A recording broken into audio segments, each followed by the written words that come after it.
अस्सलाम वालेकुम, welcome to my channel let's cook with Aish. आज मैं आपके लिए लेकर आई हूँ बहुत ही आसान रेसिपी, मूंग मसूर की दाल की रेसिपी। इस गर्मी में बहुत ही मज़े के दाल चावल बना के रेडी करते हैं। चलते हैं अपनी आज की रेसिपी की तरफ। बिस्मिल्लाहिर्रहमानिर्रहीम। यहाँ मैंने सॉस पैन में पानी लिया है। इस पानी को सबसे पहले हम बॉयल आने देंगे, इसे गर्म होने देंगे। उसके साथ ही अब हम जो है दाल लेंगे और यहाँ मैंने ली है एक स्टैनर। उसके अंदर मैंने हाफ़ कप इस मेजरमेंट कप से मूंग की दाल येलो वाली ऐड कर दी है और ये कप मैंने फुल किया है, ये हाफ़ कप था। और उसके साथ अब हम जो है इसके अंदर लाल मसूर की दाल ऐड करेंगे। वो कितनी ऐड करनी है, यहाँ पे ये मैंने 1 कप दिया है और 1 कप मैंने इसमें ये मसूर की दाल लाल वाली ऐड कर दी है। और ये 2 कप थे, 1 हाफ़ जिससे मैंने मूंग की दाल डाली और ये बहुत ही टेस्टी बनती है अगर आप इसको मिक्स करके बनाएंगे। अब इसको अच्छी तरीके से मैंने वॉश किया स्ट्रेनर के अंदर ही और 2 से 3 दफ़ा अच्छी तरीके से पानी से वॉश करने के बाद मैंने इसको जो है इसको कुकर में डाल दिया है। और यहाँ पर हम क्या ऐड करने जा रहे हैं, यहाँ पे प्याज और टमाटर लिए हैं। 1 मैंने प्याज ली है और 2 टमाटर लिए थे, स्लाइस में कट किया और ऐड कर दिया। और यहाँ पे अब हम इसमें क्या ऐड करने जा रहे हैं साथ साथ आपको बताती जाऊँगी। अब मैं इसमें मसाले ऐड करूँगी और उसके साथ ही जैसे ही मसाले ऐड कर दूँगी और उसके साथ यहाँ पे मैंने सबसे पहले धनिया पाउडर लिया है, वो ऐड कर दिया है 1 टेबल स्पून। पिसा हुआ और भुना हुआ धनिया पाउडर ऐड किया 1 टेबल स्पून। उसके साथ ही अब हम इसके अंदर हल्दी ऐड कर रहे हैं हाफ़ टेबल स्पून। और उसके साथ अब हम इसमें जो है पिसी हुई लाल मिर्च ऐड कर देंगे और पिसी हुई लाल मिर्च हम 1 टेबल स्पून ऐड कर रहे हैं। और ऐड करने के साथ ही अब हम इसके अंदर ज़ीरा ऐड करेंगे और हम कितना ज़ीरा ऐड कर रहे हैं, हाफ़ टेबल स्पून हम इसके अंदर ज़ीरा ऐड कर देंगे।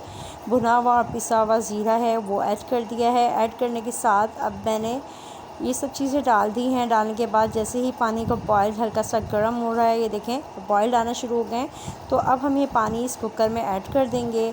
ऐड करने के साथ ही अब फिर हम कुकर को अच्छी तरीके से इसको अच्छी तरीके से मिक्स करेंगे और फिर हम कुकर के ढक्कन को बंद करके प्रेशर लगा देंगे। और यहाँ मैंने ये पानी आपके सामने गर्म पानी इसमें ऐड कर दिया है।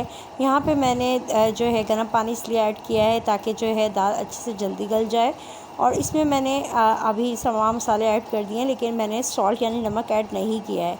नमक मैं बाद में ऐड करूँगी क्योंकि अगर मैं नमक ऐड करूँगी तो दाल जल्दी गलेगी नहीं और इससे टेस्ट में भी फ़र्क महसूस करेंगे आप इस तरीके से बनाएंगे। तो यहाँ पर मैंने इसको अच्छी तरीके से मिक्स आउट कर लिया है। करने के बाद अब हम इसको प्रेशर देंगे और यहाँ पर हम सीटी लगा देंगे और जैसे ही इसमें प्रेशर भरेगा उसके बाद हम 5 to 7 मिनट्स के लिए इसको होने देंगे।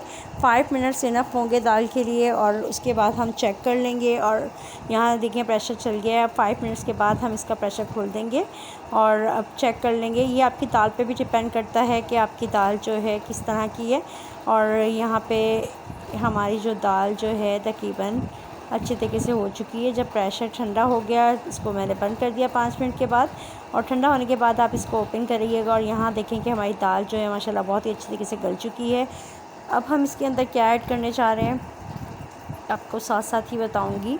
हमने नमक पहले ऐड नहीं किया था क्योंकि दाल को गलाना था। अब यहाँ पर मैंने नमक ऐड कर दिया 1 टेबल स्पून। और उसके अलावा हम इसके अंदर क्या ऐड करने जा रहे हैं, नमक जो है पहले ऐड नहीं किया था, अब ऐड किया है ताकि जब दाल अच्छी तरीके से गल गई। अब यहाँ पर हमने थोड़ा सा गरम मसाला लिया है हाफ़ टेबल स्पून के करीब, वो भी इसमें ऐड कर दिया है। गरम मसाला भी बाद में ऐड किया है ताकि जो है दाल का कलर ख़राब ना हो।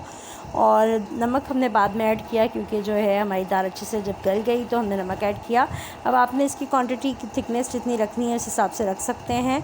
अभी मैं थोड़ी देर से 5 मिनट और पकने दूँगी जब तक मैं इसको जो है इसका तड़का तैयार करूँगी। मैंने हाफ़ कप ऑयल लिया है और इसे फ्राई पैन में ऐड कर दिया है। मैं इसको बिल्कुल सिंपल सा तड़का लगाती हूँ, वो भी मैं लहसुन से लगाऊँगी और इससे ही बहुत ज़बरदस्त टेस्टी दाल बनके आपकी भी रेडी हो जाएगी।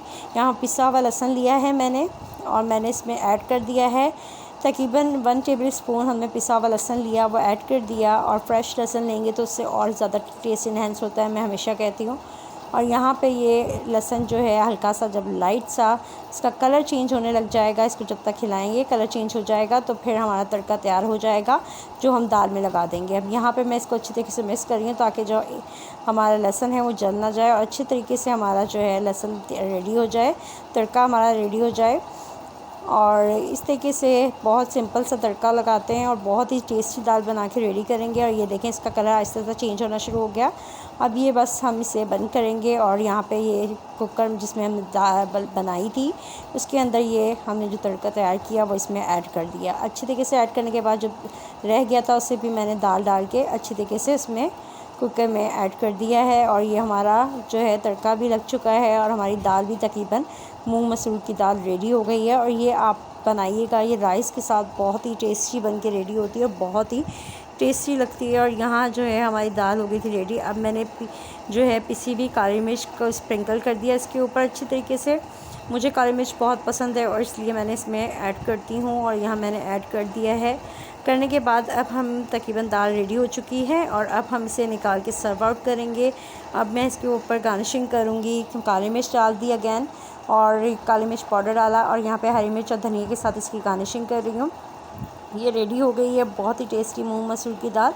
आप लोग भी इस रेसिपी को ज़रूर ट्राई कीजिएगा। बहुत ही सिंपल रेसिपी है, बहुत ही इजी रेसिपी है और ज़रूर ट्राई कीजिएगा और बताइएगा कि आपकी दाल कैसे बन के रेडी हुई। मैंने इसे जो है रेडी करने के बाद जो है दाल को ये देखिए बहुत ही टेस्टी और बहुत ही क्या कलर आ रहा है, बहुत ही टेस्टी बनी।